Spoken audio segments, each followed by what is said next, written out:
Hey guys, now we're going to be covering the butterfly sweep. It's one of my favorite sweeps. I really enjoy it a lot. I love using butterfly hooks from almost everywhere with my guard.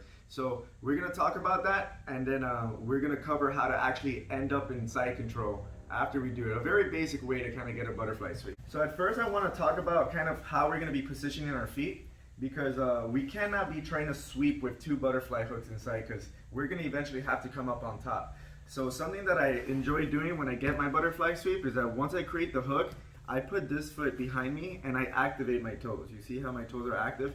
Because at the end of the sweep, I'm gonna actually be lifting my hip up to the sky when I'm sweeping, so that I can eventually start to cut the corner here for the slicing position.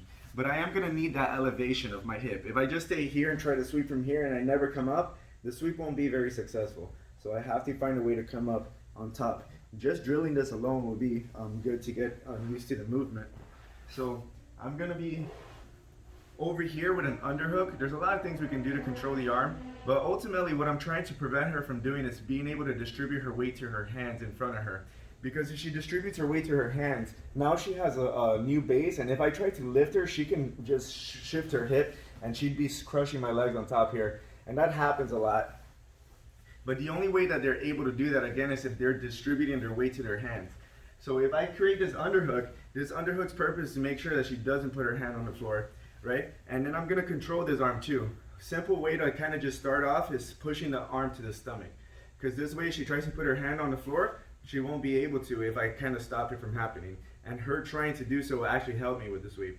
So now from here, I'm going to fall on my shoulder, but I'm keeping her connected to me. I'm hooked right now, and when I fall, she's coming with me. If I fall down without her and I allow her to stay back there in her base, she's gonna be very heavy to lift, right? But if I distribute her weight towards me, but never allow her to transfer her weight to her hands, she becomes really bottom light.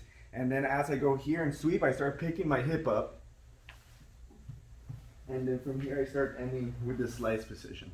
Right? So I'm gonna kind of cut it from the other angle so you can see the slice. So right here, again, I get my butterfly hook. I'm gonna get my underhook.